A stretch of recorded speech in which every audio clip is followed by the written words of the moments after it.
Hi friends, இன்றைக்கி நம்ம விலாகில் என்ன பார்க்க போகிறோன்னா என்னோடய டே இன் மை லைஃப்பை தான் இந்த விலாகில் ஷேர் பண்ணியிருக்கேன். காலையில் ஏஞ்சதுலேருந்து ஈவினிங் வரைக்கும் என்னோடய வேலைகளெல்லாம் கொஞ்சம் இதில் ஷேர் பண்ணியிருக்கேன். வீடியோவை ஸ்கிப் பண்ணாமல் பாருங்கள். வீடியோக்குள்ளே போகிறதுக்கு முன்னாடி நம்ம சேனலை இது வரைக்கும் சப்ஸ்கிரைப் பண்ணலைன்னா சப்ஸ்கிரைப் பண்ணி எங்களுக்கு சப்போர்ட் பண்ணுங்கள். இப்போ வாங்க வீடியோக்குள்ளே போகலாம். காலையில் எப்போதும் போல் ஏஞ்சதும் வாசலில் தொடச்சி விட்டுட்டு கோலம் போட்டாச்சு. கோலம் எப்படி இருக்குன்னு கமெண்ட்ஸில் சொல்லுங்கள். காலையில் சாப்பிட்றதுக்கு பிரேக்ஃபாஸ்ட்லாம் எதுவும் செய்யலை. காலையில் மதியம் 2 வேளைக்குமே சேர்த்து சாதம் வச்சுட்டு ரசம் வச்சுட்டேன். ரசம் என்னடா நிறையா வச்சுருக்கேன்னு பார்க்காதீங்க. ரசம் வந்து தாராளமாக சாப்பிடுவாங்க, பசங்களுக்கு ரொம்பவே பிடிக்கும்.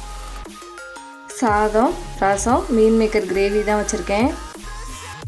ரசம் சாதத்துக்கு மீன் மேக்கர் கிரேவி வச்சு சாப்பிட்றதுக்கு ரொம்பவே பிடிக்கும் பசங்களுக்கு.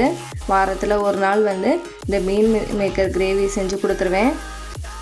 சாதம் சாப்பிட்றத விட இந்த மீன் மேக்கர் கிரேவி சாப்பிட்றது பசங்களுக்கு ரொம்ப பிடிக்கும். அதனால் கொஞ்சம் நிறையாவே செஞ்சுருக்கேன். மீன் மேக்கர் கிரேவி எப்போதும் போல் வெங்காயம் தக்காளி சேர்த்து வதக்கி விட்டுட்டு மீன் மேக்கரை ஒரு 1/2 மணி நேரம் போல் ஊற வச்சுருந்ததை தண்ணியை இறுக்கி பிழிஞ்சிட்டு உள்ளே சேர்த்துட்டு மிளகாய்த்தூள் மல்லித்தூள் எல்லாமே சேர்த்து மஞ்சள்தூள் உப்பெல்லாம் சேர்த்துட்டு கொஞ்சம் தண்ணி விட்டு ஒரு 5 நிமிஷம் வேக வச்சுட்டு நம்ம தேங்காய் அரைச்சி ஊற்றினோன்னா இந்த மீன் மேக்கர் கிரேவி ரெடி. பார்க்குறதுக்கு பாருங்கள் சூப்பராக இருக்குது. பார்க்குறதுக்கு மட்டும் இல்லை, சாப்பிட்றதுக்குமே சூப்பராக இருக்கும். பசங்களுக்கு சாப்பிட வச்சுட்டு லஞ்சு பேக் பண்ணியாச்சு. காலையில் சாப்பிட்றதுக்கும் இதுதான், மதியம் சாப்பிட்றதுக்கும் சாதம், ரசம், மீன் மேக்கர் கிரேவி தான். ஸ்கூல் டேஸில் வந்து காலையில் அதிகமாக நாங்கள் வந்து பிரேக்ஃபாஸ்ட் எடுத்துக்க மாட்டோம். எப்போவாது தான் எடுத்துப்போம். ஏன்னா ஸ்கூலுக்கு வந்து இந்த மாதிரி சாதம் தான் கொடுத்து விடணும். அதுக்காக பசங்க நாங்கள் எல்லாமே கொஞ்சமாக தான் சாப்பிடுவோம். அதுக்காக எதுக்கு 2 வேளை அப்படின்னு சொல்லிட்டு காலையில் மதியம் 2 வேளைக்கும் சேர்த்தே சமைச்சிருவேன். நைட்டுக்கு இட்லி தோசை ஏதோ ஒன்று வச்சுப்பேன். இப்போ ஈவினிங் ஸ்நாக்ஸு என்னென்னு பார்த்துடலாம் வாங்க. 1 கப் பாசிப்பயிறு, 3/4 கப் போல் வெல்லம். பாசிப்பயிரை ஒரு 5 நிமிஷம் வறுத்து எடுத்துக்கலாம், பச்சை வாசனை மாற வரைக்கும். கலரும் கொஞ்சம் லைட்டாக சேஞ்ச் ஆகிரும், அந்த அளவுக்கு வறுத்து எடுத்துக்கலாம். இப்போ பாருங்கள், வறுக்கிறப்ப நல்ல மணமாகவும் இருக்குது, கலரும் மாறிடுச்சு. இப்போ வறுபட்டுருச்சு. இதுக்கு மேலே வறுத்தோன்னா கரிஞ்சு போயிடும். இதை வந்து ஒரு பிளேட்டுக்கு மாற்றி ஆற வச்சு எடுத்துக்கலாம்.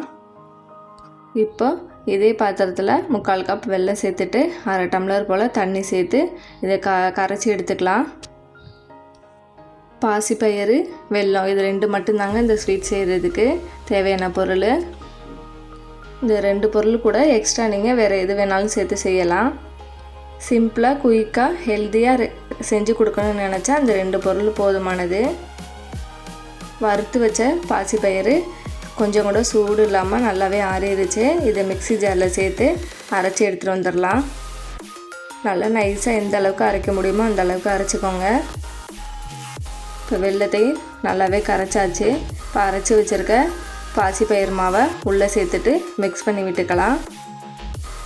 இதை வந்து நம்ம ஒரு மிக்சிங் பவுலில் சேர்த்து இந்த கரைச்சி வச்சுருக்க வெள்ளைப்பாகை அதில் கொஞ்சமாக ஊற்றி நம்ம உருண்டையாக எடுத்துக்கலாம். நான் வந்து இந்த வெல்லத்தை கரைச்சி வச்சுருக்க பாத்திரத்துலேயே அரைச்சி வச்சுருக்க பாசிப்பயிறு மாவை கொட்டி நான் மிக்ஸ் பண்ணுறேன், அல்வா மாதிரி.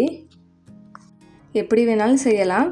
அதை வந்துட்டு வெள்ளைப்பாகை கரைச்சி உருண்டையாக உருட்டி எடுத்துக்கிறோம். இதை வந்து நம்ம அல்வா மாதிரி கிண்டி எடுக்கிறோம்.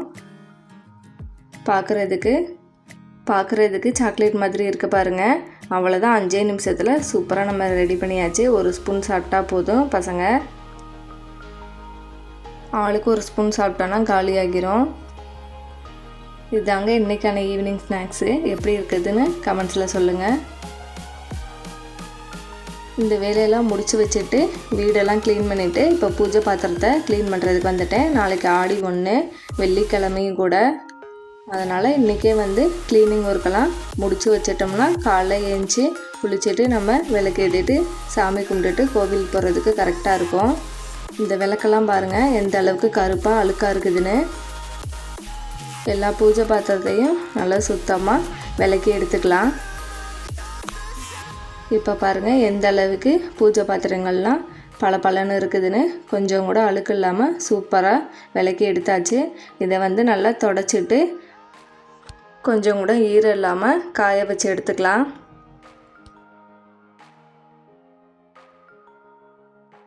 இப்போ எல்லா பூஜை பாத்திரத்துக்கும் மஞ்சள் குங்குமம் வச்சுக்கலாம். இன்றைக்கி நாள் ரொம்பவே சூப்பராக இருந்தது. கடகடன்னு ஓடிருச்சு. இந்த விலாகுமே இதோட முடியுது. நாளைக்கு வேறொரு விலாகில் பார்க்கலாம். Bye friends.